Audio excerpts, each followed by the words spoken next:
Oh wow, okay, this sun is gonna get intense. Bugger. Okay, give me 2 seconds. Hello everybody and welcome back to my channel. For those of you who don't know me, my name is Beck and I am a I'm not a third year student. Oh my gosh. I am a registered nurse in Western Australia. I'm currently doing my graduate program at a hospital close to me and I am loving it so far. Yes, I should first address the elephant in the room. Yes, I changed my hair. If you don't know me already, then you can ignore this part. It'll be over really soon, I promise. But I went darker because it's winter and I was bored of my hair. Yeah, that's that. Tell me if you like it or not. I'm still unsure, but I am enjoying differentness. Wow. So I really want to get into this video mainly because I'm running out of sunlight and I am not a fancy YouTuber that has nice lighting gigs at the moment. So I'm rolling with the daylight and it is almost 5 o'clock. This video is all about how to apply for grad programs. This video specifically is mainly tailored towards Western Australians because that's obviously where I applied for my grad program and what I know. I don't know the process over East or any other states. I'm guessing they'll be similar to this because it is a state government sort of thing. So I'm guessing they'll be similar across the board, but this is my experience, much how I got my grad program and how I think, well, what things helped me get my grad program and how the whole process works, what to do if you're unsuccessful getting a grad program. So across the board, it will be helpful to everyone, hopefully, but mainly tailored towards Western Australians. So here goes absolutely nothing. First up, Owen's being a dag in the background. So I'm gonna mainly focus on the Grad Connect process just because that's kind of the most confusing one. And I don't want to make this video too long. So if you want me to do a video on the private hospital process as well, just let me know. If you're from a different state or even from like a different country, let me know how helpful this was. I'm gonna go over first how it all works. It's actually a really confusing process when you're in your start of your third year because all of a sudden you're talking about applying for grad programs and you have no idea how to do it. All you know is that it's super competitive and really hard and so many people get so stressed and so anxious about applying for graduate programs. And I know I did for sure. Like, it was like one of my top stresses. It was so frustrating. So how it works is in like July, I'm just gonna go with July because that's what I remember it being. In July, you put in a application form to all the government hospitals. So this is the only way you can apply for grad programs at public hospitals. And the process is you basically fill out this online form and it asks you questions like which university you went to, whether you're going to be eligible on completion. So if you have to wait for like any English tests or any extra curriculars or anything like that, just basically an outline of are you definitely going to be eligible to apply for APRA and gain registration in February. So that means that you're going to pass all your subjects, etc. So nothing's going to hold you back. Because you're applying so early, like July, and you still have a whole 6 months left of uni, they want to know that you're definitely going to finish, because if you don't, then you can't get a grad program because you can't start. You also need only 2 references. So this is quite stressful and one of the most kind of crazy things because you have to only have 2 references. So you have to pick the best possible references you can get. The best kind of references are CNFs, so clinical nurse facilitators, and lecturers. So people that have seen you out on the wards, worked alongside you as your CNF and watched you develop, as well as your lecturers who have also watched you develop in the classroom setting and seen you perform. They want to know your clinical experience, so don't use people that you worked for in the past that haven't seen you in the nursing field because they want nursing references. The biggest tip I have for people now is to start gathering their references now. This is one thing I didn't do, and then when I got an interview, I didn't have written references, so I had to frantically chase my references to get them to write out a physical reference piece of paper for me rather than just putting their contact details and their like email address on my resume. So start gathering them now. While you're on pracs, ask your CNFs, ask your nurses that are with you, watching you all the time and watching you develop, ask them to write you out a written reference. It sucks at the time, but it's so much more worth it in the long run, because it will save you a lot of time and a lot of effort once it comes to it, that you already have written out references that directly reflect you as a nurse. If you do sort of like I did Pebble Pad, so I had people having to comment on my practice as I went along. They weren't big enough references though just to print out and like give to an employer, because they have to be professional. But that way I was able to go through and see who had written nice things about me, like about my professional conduct, and then approach them and ask them for written references. For the Grad Connect process, you don't have to have a written reference until interview stages if that employer wants that and requests that. But for the Grad Connect application, all you need is their contact details, so you don't need a written reference for that. But you have to gain their permission before you give them that, because especially for a grad program, you want everything to go seamlessly. You don't want them to have to chase people. You don't want them to have to call up someone to get a reference on you and then find out that they had no idea, because that's going to get you cut instantly. It sounds brutal, but anything small, like anything, will get you cut immediately, because there's always like a better applicant. So that every hospital has a Grad Connect coordinator, and they're the ones that sort through all the applications to that hospital and then put it down to a list, put it down to a smaller list, and then offer interviews. So it's only at that stage that you're offered interviews. Then from interviews, like they'll maybe interview 40 people, it's a rough number, and like 10 will get a grad program. So even after interview stage, you're still not guaranteed a job. But don't stress. It sounds terrifying and it sounds really scary, but it's not as bad as it sounds. So after that, they'll ask you your health related qualifications. So if you've ever worked as a carer, so an AIN, or like a nursing aide, that's really, really helpful. I didn't think it was that helpful, because a lot of people told me when they were doing their grad programs that it wasn't, but it's on there for a reason. It's a separate space for you to say you've been a carer before, you've worked in hospital administration, you've worked in a hospital, you know how a hospital works, or like aged care, you've worked in a nursing role, you've worked with like disabilities, you volunteered here, you volunteered there. Like they all help you build on your resume. When I was in nursing school, I worked as a nursing assistant for like only 6 months. But even that 6 months helped me gain interviews and helped me gain a job. I mean, I can't guarantee it, but like when I was doing my interviews, at least 70% of the others that were interviewing with me worked as a AIN, so an assistant in nursing, for or while they're doing their nursing studies. So it is preferred that you have a job in healthcare. Then you put in your hospital preferences. So at that stage of the application, you put in your hospital preferences, and you only get 3. So out of the entire state, including remote area nursing, including like the Kimberleys, the Pilbara, down south, everywhere, every single public hospital possible, you literally have 3 choices. That's the scary part. And out of those 3, you pretty much only have a chance of getting one of those, like as in getting the top choice. So the way they do it, I'm like a drawer, so I might like draw it for you. So I'm just gonna put in some random hospitals. Okay, so my 3 that I've written down, so these are my pretend preferences. So Fiona Stanley Hospital, Rockingham, and Karratha. So what will happen? So the general, like the process is that first round offers go out first. So every single person that has applied for Grad Connect, their first preference will go out first.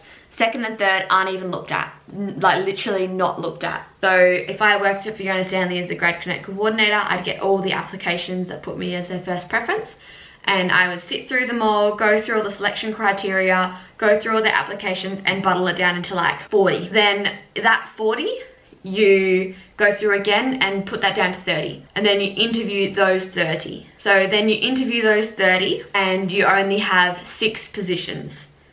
So then you offer out those 6 positions, and if every single one of the people that you offer a position takes it, then that hospital doesn't look at any other applications. That's it. They've filled their 6 spots, and that's all. Anyone else that got an interview or applied for their first preference would get an email saying that you were unsuccessful, the position's been filled, and that's that. They don't go to second round offers. So say they got down to their 30 that they interviewed, And out of all those interviewers, or out of all those people that they interviewed, they only liked 4 of them. So they only put out 4 offers of employment, which is very, very, very rare. So now they've only filled 4 spots. They have 2 spots left, and they'll go to second round offers. They'll look at everyone who put that hospital as a second round. They'll look at all of those applications, and then vice versa, do exactly the same thing. So if then after all of that condensing, they only go down to that they've picked 1 out of all those second round offers, then they'll go to your third round offers, which is very, very, very, very, very rare. So what I'm trying to get at is the fact that your first preference has to be your first preference. You pretty much can kiss the other 2 goodbye, essentially. Okay, so I hope that makes sense as to how the selection process and how your preferences go. I remember first hearing that and I was like, what? Like, I was actually shocked, because I was like, that means you literally pretty much get 1 shot at a hospital in Western Australia. But anyway, you make it through, and there's always the private hospitals, so there are extra applications that you can do. So overall, I did 3 applications to hospitals, not including my second and third preference, because they didn't go through, which is what I expected to go through. So second round offers, nothing came. Third round offers, nothing came. Like, it was just, everyone fills up their spots quite fast. That's that part. After you do your preferences, so think long and hard about them, I pretty much did my second preference as a hospital that I knew I wasn't going to get, and it was kind of just like a random little whim. I was like, well, I may as well just apply for it just for fun, because I knew that it wouldn't happen. So after you do your preferences, that's when you just put in your selection criteria. So if you've never heard of selection criteria before, don't stress, because neither had I. I was like, what are you talking about?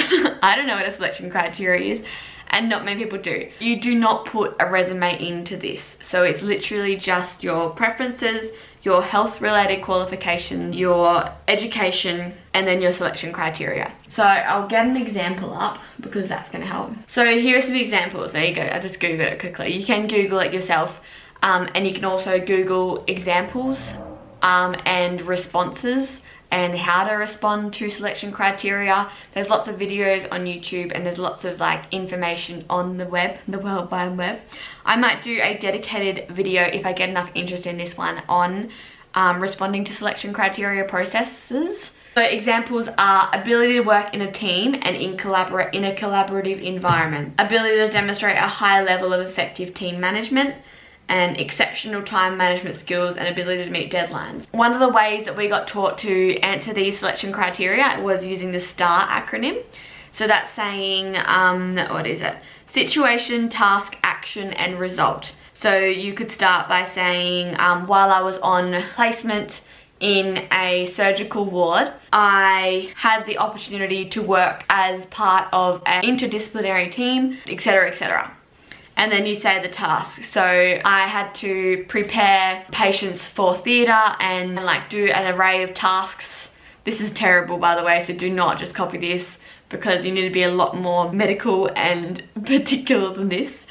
But I had to do multiple roles and multiple tasks throughout the day, etc. So then you say your action. So I did this by preparing a care plan and writing out my goals for the day and what tasks needed to be done in a timely manner and what tasks I needed to complete throughout the day. And you could also say that you buddied up with someone so that you could help each other work as a team, and yeah, you worked as a team, and also prepared which patients would need to see like the physio and the social worker, etc., etc. And then the result. So this resulted in a workplace that functioned well as a team, etc., etc. Like that's kind of how you structure them. Look up examples, because they're a lot more particular and a lot more intricate than that. That was like just a really rough example of how you would respond to selection criteria, and it all depends on your experience and your questions that you've gotten. So the questions every year are different, but every single year they're exactly the same questions for the Grad Connect process. So everyone that you apply for grad programs with will answer the same questions. So you can't just copy of each other, because they'll know. So you have to have it as your own response. So one tip that we got, which actually helped heaps, was we used a thing called Pebble Pad. So every single placement we went on, we had to write a reflection for every placement, and every like goal we had to write a reflection. So it was basically a bank of answers from the selection criteria. So if I saw that one, and then, or a different one, yeah, exceptional time management skills and ability to meet deadlines. So if I had have reflected on an experience where I was under the pump and I had to use a care plan or a time planner, and I was a bit stressed out, but I made it all happen and I made it all work through making sure I adhered to my time planner, etc, etc. So that is an example of meeting deadlines and having effective time management skills. So you basically want to show that you can do what they're asking, like what question they're asking, and it's all different every year. I can't even remember what ours were. So that's kind of the most stressful part, especially because I think you only have 250 words to answer that, and that doesn't seem like too little, but it's nothing. It's nothing. Like, you have to condense your answers so much, and you have to really like only put in sentences and words that are absolutely crucial to make it make sense. Like, it has to be the most concise and proper written thing you've ever done. So it can't be like, and then I felt like this, and then this happened. It has to be like, this happened, this was the result. Like, and that's why it's good to use acronyms. There's a bunch of other acronyms. You can use ISABAR as well, but I preferred the STAR method just because it was so concise. Once you do get to the interview stage, you want to review the examples that you used for your selection criteria for the interview, because there's a good chance they will ask you about like your responses. So if you wrote about how you did this amazing thing and you saved someone's life, then they ask you about it and you're like, oh, I don't know what you're talking about. Like, and you can't pretty much word for word explain what you explained in your written down thing, you're out. Like, it's so easy to just make one little mistake and you are cut, because it's that cutthroat. And as much as that is scary, and it should scare you to a degree, it's hard to get a grad program, but in the same sentence, if you do everything right and if you don't make any mistakes and if you are really particular with how you word things and how you interview, then you'll get it through like a breeze, as much as it doesn't seem like it. My first interview that I ever got, it was a group interview, and it was like a whole day thing, and halfway through the morning I hadn't gotten up for a toilet break because I was so convinced on making myself look the best and making myself stand out the most by being onto it, asking questions, like engaging in everyone, engaging with what the speaker was saying, that I completely forgot to go to the toilet. So we then had to do a math test, and halfway through it, I was busting for the toilet. And I could not concentrate on doing math problems when I was about to wee myself. So I had to leave, and that cost me that grad program. And in the long run, I'm glad I didn't get that grad program, because it was a little bit further away from my house and it would have meant more travel, and I'm really happy with where I ended up. So it's as easy as that to get cut. I called up for feedback, because that's one thing that I recommend everyone do. If you do get cut from an interview process, call the grad organizer for that hospital and ask for their feedback. Their number will be on either the website, you can call the reception and ask for the number, or it should be on the email that you get when you get asked to come for an interview. Call them and ask them what you did wrong, how you could improve in the future, because that's what I did. And it was literally the fact that I only completed 50% of the math test because I had to wee. The toilet was ages away, and she said that I got that whole 50% right, but she didn't know why I only did halfway. And as soon as she found out I had to go to the toilet halfway through, because I told her, because I'm terrible at lying, she kind of laughed and she's like, that's such a bummer, because I got the highest score on vital signs for our vital signs component of the interview out of the whole cohort that interviewed.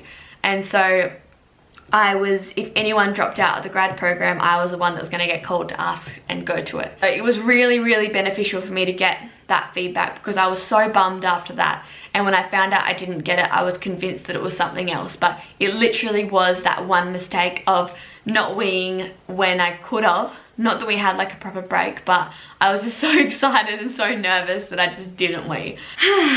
What else? I go on tangents so easily. This is just insane. One other tip we got was to know about like current and global health issues going on. Subscribe to newsletters that talk about nursing issues. Follow nursing Instagrams and be up to date with stuff. Don't just be like one of these people that like are blasé about it, don't really care. Like the nursing qualification doesn't really mean much to me because I want to do something else in the future. I don't actually want to be a nurse, or I want to be a doctor and I'm just doing this to be a nurse. If you still want a grad program, you still have to have interest in the nursing profession, and you have to be able to show that you're passionate about it and show that you want it.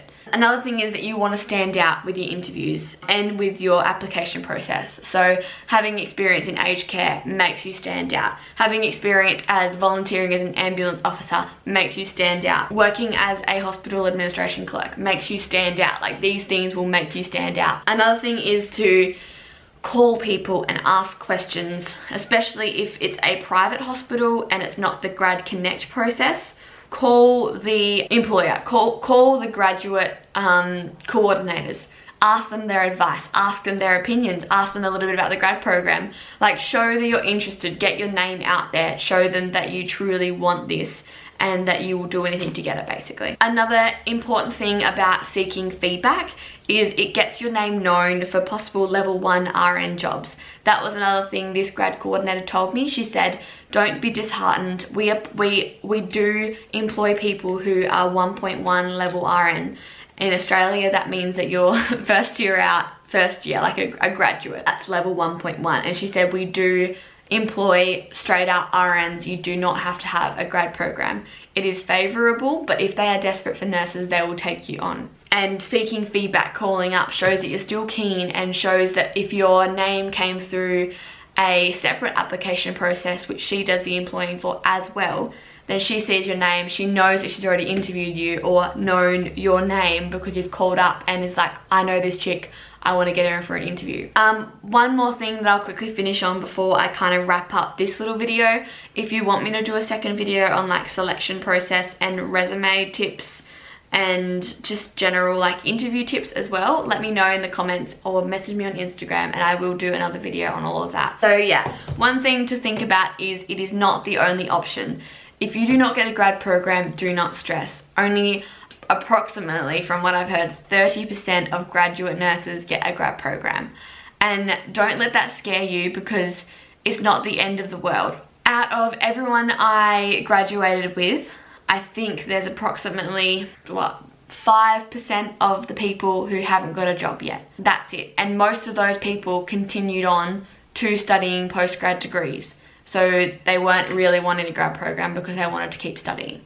So do not stress, because I know one of my friends who I finished uni with, she went on to work in a GP for just 3 months or 6 months or something. And then she got a job at one of the major leading hospitals in a neonatal intensive care unit. Like, let that sink in. She literally did like 6 months in a GP clinic, then went to work for like her dream job. And she got the job out of other people that have applied as well as a graduate. So you do not need to stress, you will get a job. Even if you have to work in a GP clinic for a year, after doing a year of nursing, you can still apply to grad programs after that. Don't definitely quote me on this, but to be eligible to apply, no more than 2 years from completion. So you could have even worked in a GP clinic for 2 years and you can still apply for grad programs. So do not stress. And also know that other people that have been working in the job for a year or whatever are also applying for grad programs. So you're not just up against new graduates, you're up against people who have worked in the field already. So they're already like up here in the selection process, because you would rather employ a person who's already worked in the field than someone who's just come out of uni.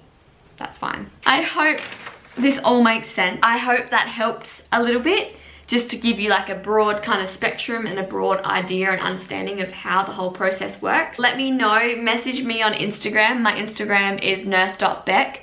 I'll put the link somewhere, or I'll just put my name there somewhere. Feel free to message me on there and asking me further advice. I try to reply to absolutely everyone.